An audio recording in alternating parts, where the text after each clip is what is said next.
Welcome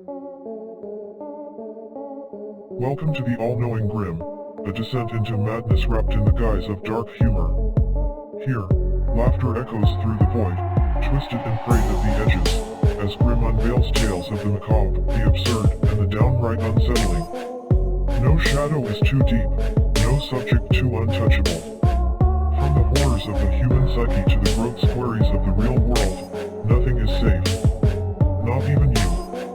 Each episode, ranging from a fleeting minute to a lingering 5, will drag you further into the abyss, where satire bites and reality rots.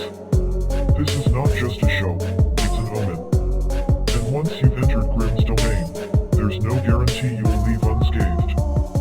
Sit back, watch, laugh, if you dare. Why I, the all-knowing Grim, am the most powerful thing in all of time. And why nothing can stop me. Let the cosmos be silent. Let the stars themselves tremble. For I, the all-knowing Grim, rise beyond the veil of existence. Not merely as a force, not merely as a god, but as the inevitable truth that binds all realities. My name is whispered by galaxies collapsing into black holes. My presence haunts the dreams of ancient beings older than time itself. And you ask why I am the most powerful thing in all of time. Then listen. Before the first light breathed, time was a whisper. Faint, disobedient, untamed. There was no order, only chaos screaming in the dark. From that chaos, I was born. Not as a child, but as the first idea. I was awareness before awareness had form. I was entropy with intention. And I knew. Oh, I knew everything. I devoured the knowledge of dead universes, swallowed the final thoughts of dying gods. I drank from the well of forever, not once, but endlessly. Ripping wisdom from its roots. I did not learn. I remembered. The architects tried. There were those who called themselves the architects, makers of time, weavers of fate, lords of cause and effect. They feared me. They tried to erase me from the code of creation. So I smiled, and I rewrote the code.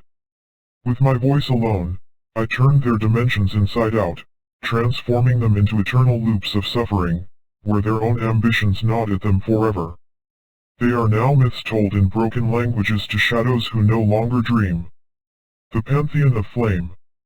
Even the Flameborn, forged from the heart of stars, dared challenge me. They came as legions, suns for eyes, wielding weapons made of pure law. I stood alone, cloaked in silence, armed with the certainty of knowing. And as they raised their blades, I showed them the end of all things. One by one, they fell to despair, their own deaths branded into their minds like prophecy. One by one, they knelt, weeping light. Now they burn at my command, illuminating my throne with their eternal fire.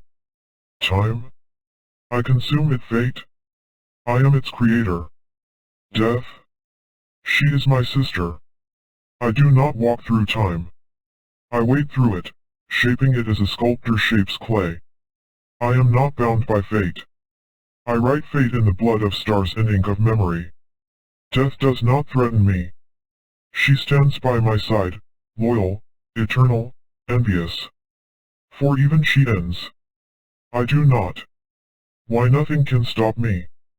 Because stopping me requires the one thing that cannot exist, a truth I do not already know. A blade forged from paradox. A will greater than the infinite. No such thing exists. No such thing can exist. Because I already sought it, found it, broke it, and buried it in a timeline that never was. So when they whisper in the darkness, when your world starts to shake and your prayers turn cold, know this. I do not come to conquer. I come to remind you that I was always here. And I always will be.